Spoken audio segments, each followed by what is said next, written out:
ہارون رشید نے ایک مرتبہ اعلان کیا،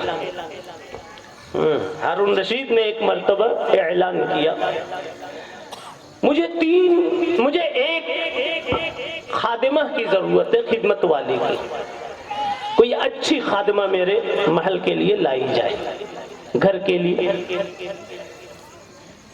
چن کر کے جب لوگ لائے تو ایک کی جگہ 3 کو لے کر آ گئے، یہ تینوں بڑی قابل ہیں، آپ کے گھر کی خدمت آپ کے مزاج کے مطابق کریں گے۔ اب ہارون رشید تو نیک بادشاہ تھے، وہ بلا وجہ ایک کو رکھے ایک کو ہٹا دے، وہ تو دل دکھے گا۔ تو انہوں نے ایک بات کہی، بھائی تم تینوں میں جو خاتون اپنی فضیلت قرآن مجید سے ثابت کر دے کہ میرا پہلا نمبر اس کو میں رکھ لوں گا، ایک کو رکھنا۔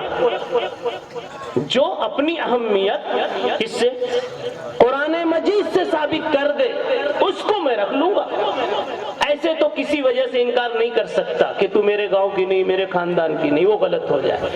جو قرآن سے اپنی اہمیت دکھا دے۔ تو لائن سے تینوں کھڑی تھی، آگے والی نے کہا میں اپنی فضیلت سناتی ہوں، قرآن مجید نے ان لوگوں کو سب سے اونچا درجہ دیا ہے جو مکے سے ہجرت کر کے مدینہ منورہ آنے میں سب سے پہلا نمبر رکھتے تھے، سب سے شروع میں آئے تھے۔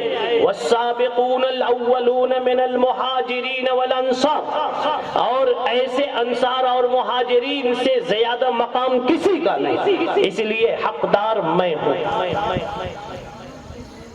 ثابت کر دیا اسے۔ دوسری سے کہا تو بولنا، تیرے پاس کون سی آیت ہے جس سے تو اپنی اہمیت ثابت کرے؟ کہا سنیے میں بیچ میں ہوں دونوں کے،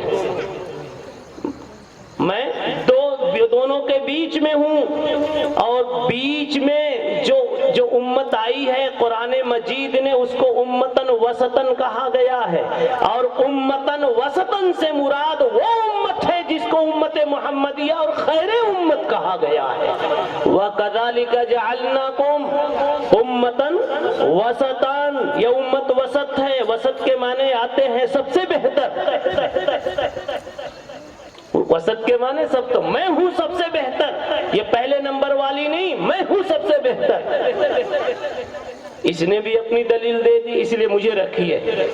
تیسری کا نمبر آیا تو لوگوں نے سوچا یہ بیچاری تو رہ جائے گی، اس نے تو اتنی خوبصورت دلیل دی کہ آپ کو بھی سمجھ میں آ جائے۔ تو وہ کہنے لگی حضرت، تیسری بولتی حضرت میری اہمیت کی فضیلت کی دلیل تو سب کو یاد ہے، اس لیے وہ 30ویں پارے میں، یہ تو ادھر ادھر سے بول رہی ہیں سب، میں کہاں سے بول رہی ہوں؟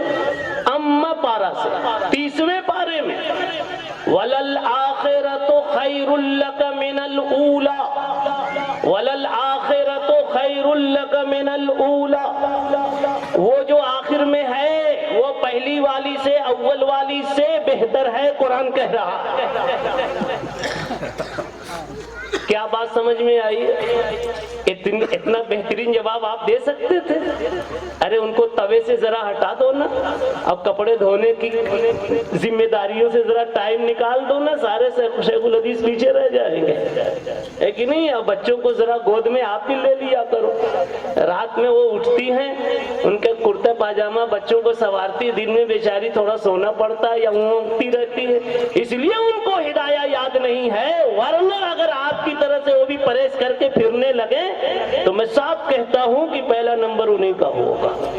یہ کہہ کر کے یہ کہنا چاہتا ہوں کہ آپ یہ نہ سمجھیں کہ ان میں صلاحیت نہیں ہے بننے کی، صلاحیتیں بہت ہیں، آپ کبھی صلاحیت کو فراموش نہ کریں، اس لیے جس کے پاس گنجائش ہو وہ اپنے گھر کی بچیوں کو ایسے مدارس کے حوالے کریں اور ان مدارس کی زینت بنائیں، انشاءاللہ امت میں یہ داعیہ بنے گی، مبلغہ بنے گی، معلمہ بنے گی، محدثہ بنے گی، مفتیہ بنے گی، امت کا درد لینے والی بنے گی، شیخ جیلانی پیدا کرنے والی بنے گی، خواجہ اجمیری جیسی تربیت کر کے خواجہ اجمیری جیسا بچہ امت کو حوالے کرنے والی بنے گی، بخاری جیسا انسان دنیا میں آنے کے لیے ذریعہ بنے گی۔